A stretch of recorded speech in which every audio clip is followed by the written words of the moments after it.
One of the best batsman বলেন, opener বলেন, আমরা হিসাব করতাম তাহলে ডেফিনেটলি ওটার মধ্যে লিটন দাস ছিল। 2022 সাল বাদ দিলে 9 বছরের ক্যারিয়ারে লিটনের অভিধানে যেন ধারাবাহিকতা শব্দটি নেই। শান্ত, সবসময় প্রুভ করে আসছে যে আমাদের one of the best batsman. আন্তর্জাতিক টি-20তে এখনও নিজেকে প্রমাণ করতে না পারা এই ব্যাটার নাকি দেশ সেরা।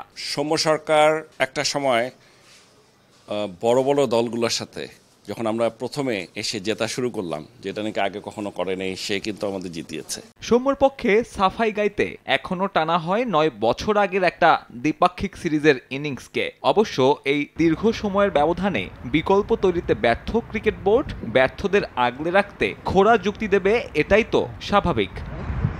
তবে স্বাভাবিক যেটা নয় তা হলো দর্শকদের আবেগ। দীর্ঘ 2 যুগেও যে দলটার অর্জনের খাতা শূন্য, সে দলের সমর্থক গোষ্ঠী এখনো বিশ্বনন্দিত। বিসিবি সভাপতি অবশ্য মনে করেন এই প্রত্যাশার চাপেই ঠিকঠাক খেলতে পারছে না ক্রিকেটাররা। যে সমস্ত দেশ ফ্রিলি খেলছে, কানাডা বলেন, ইউএসএ বলেন, ওদের কোনো প্রেশার নাই, ওদের দেশে কোনো দর্শক প্রেশার নাই, ওরা ফ্রিলি খেলে যাচ্ছে।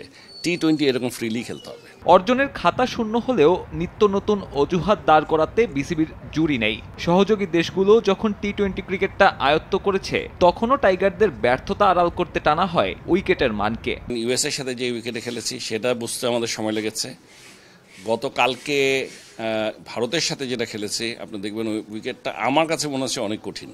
গ্রুপ পর্বে টাইগারদের প্রতিপক্ষ 2 টেস্ট প্লেয়িং নেশন দক্ষিণ আফ্রিকা ও শ্রীলঙ্কা, আর আইসিসির 2 সহযোগী সদস্য নেদারল্যান্ডস ও নেপাল। আরও একটি ভয়ঙ্কর বিশ্বকাপ অভিজ্ঞতার আশঙ্কায় টাইগার ক্রিকেট প্রেমীরা। সাব্বির মিথুন, সময় সংবাদ।